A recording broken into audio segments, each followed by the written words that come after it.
श्री जगन्नाथ जी की रथ यात्रा का प्रतिवर्ष आयोजन होता है। प्रभु जगन्नाथ की रथ यात्रा कब, क्यों, कहां और कैसे निकाली जाती है, यह देखने के लिए देश विदेश से हजारों भक्त आते हैं। हर कोई इस रथ यात्रा में भाग लेता है। आओ जानते हैं इस यात्रा की 11 खास बातें। एक, जगन्नाथ की रथ यात्रा कब निकाली जाती है?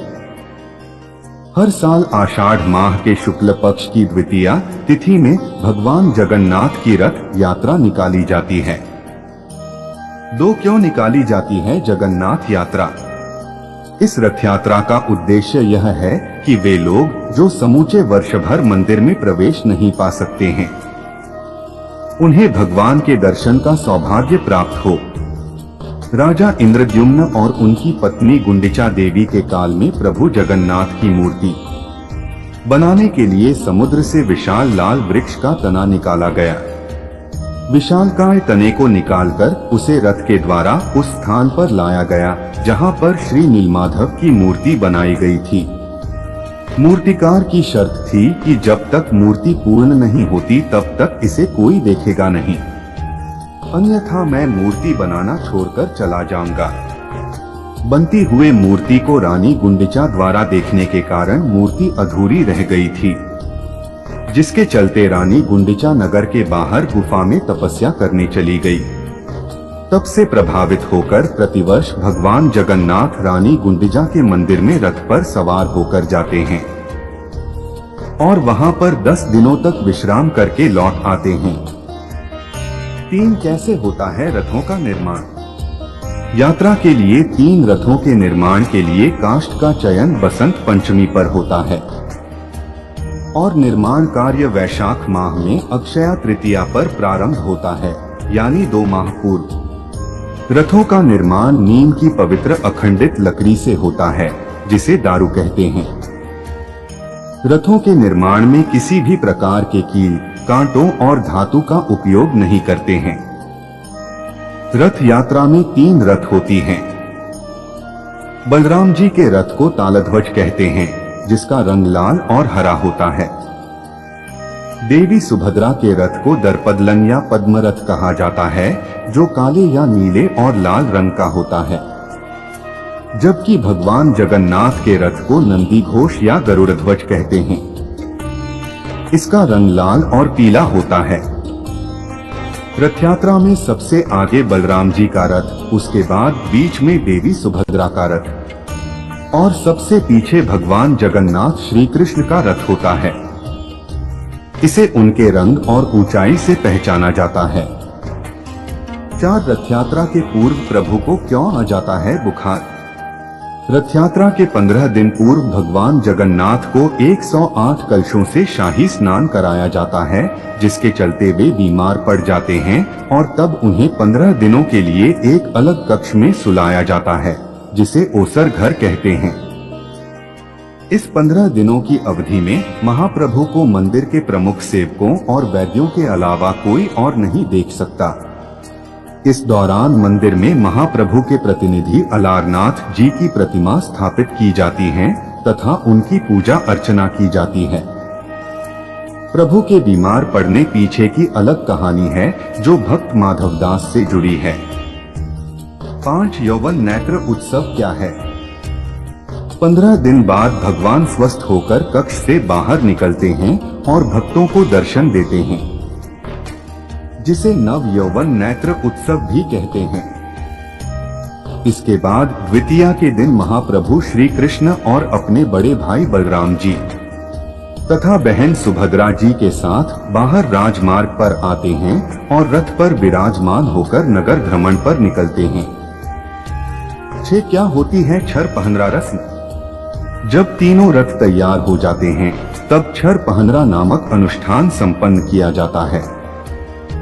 इसके तहत पुरी के गजपति राजा पालकी में यहाँ आते हैं और इन तीनों रथों की विधिवत पूजा करते हैं और सोने की झाड़ू से रथ मंडप और रास्ते को साफ करते हैं। आषाढ़ माह की शुक्ल पक्ष की द्वितीया तिथि को रथ यात्रा आरंभ होती है। ढोल, नगाड़ों, तुरही और शंखध्वनि के बीच भक्तगण इन रथों को खींचते हैं। कहते हैं जिन्हें रथ को खींचने का अवसर प्राप्त होता है वह महाभाग्यवान माना जाता है। साथ क्या है गुंडीचा मार्जन परंपरा। तीनों रथों को मोटी रस्सियों से खींचकर 4 किलोमीटर दूर गुंडीचा मंदिर ले जाया जाता है। रथ यात्रा जगन्नाथ मंदिर से निकलकर गुंडीचा मंदिर पहुंचती है।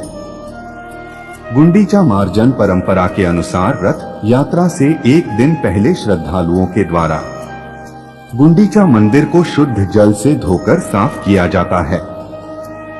इस परंपरा को गुंडीचा मार्जन कहा जाता है। यात्रा की शुरुआत सबसे पहले बलभद्र जी के रथ से होती है। उनका रथ तालध्वज के लिए निकलता है। इसके बाद सुभद्रा के पद्म रथ की यात्रा शुरू होती है।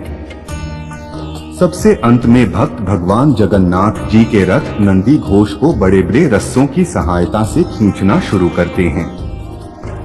8 गुंडीचा मंदिर पहुंचने के बाद क्या होता है। रथ यात्रा जगन्नाथ मंदिर से शुरू होकर गुंडीचा मंदिर तक पहुंचती है।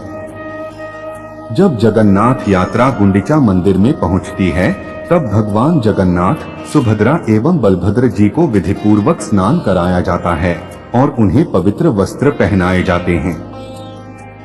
यात्रा के 5वें दिन हेरा पंचमी का महत्व है। इस दिन मां लक्ष्मी भगवान जगन्नाथ को खोजने आती हैं, जो अपना मंदिर छोड़कर यात्रा में निकल गए हैं। 9 क्या होता है आड़ प्रदर्शन। गुंडीचा मंदिर में भगवान जगन्नाथ, बलभद्र और देवी सुभद्रा 7 दिनों के लिए विश्राम करते हैं। गुंडीचा मंदिर में भगवान जगन्नाथ के दर्शन को आड़ प्रदर्शन कहा जाता है। गुंडीचा मंदिर को गुंडीचा बाड़ी भी कहते हैं। माना जाता है कि मां गुंडीचा भगवान जगन्नाथ की मासी हैं। यहीं पर देवताओं के इंजीनियर माने जाने वाले विश्वकर्मा जी ने भगवान जगन्नाथ, उनके भाई बलभद्र और बहन सुभद्रा की प्रतिमा का निर्माण किया था। गुंडीचा भगवान की भक्त थी। मान्यता है कि भक्ति का सम्मान करते हुए भगवान हर साल उनसे मिलने जाते हैं। 10 क्या होती है बहुड़ा यात्रा। आषाढ़ माह की दशमी को सभी रथ कुंड मुख्य मंदिर की ओर प्रस्थान करते हैं। रथों की वापसी की इस यात्रा की रस्म को बहुड़ा यात्रा कहते हैं। जगन्नाथपुरी में भक्त भगवान के रथ को खींचते हुए 2 किलोमीटर की दूरी पर स्थित गुंडीचा मंदिर तक ले जाते हैं और 9वें दिन वापस लाया जाता है। 11 कब लौटते हैं भगवान जगन्नाथ अपने धाम।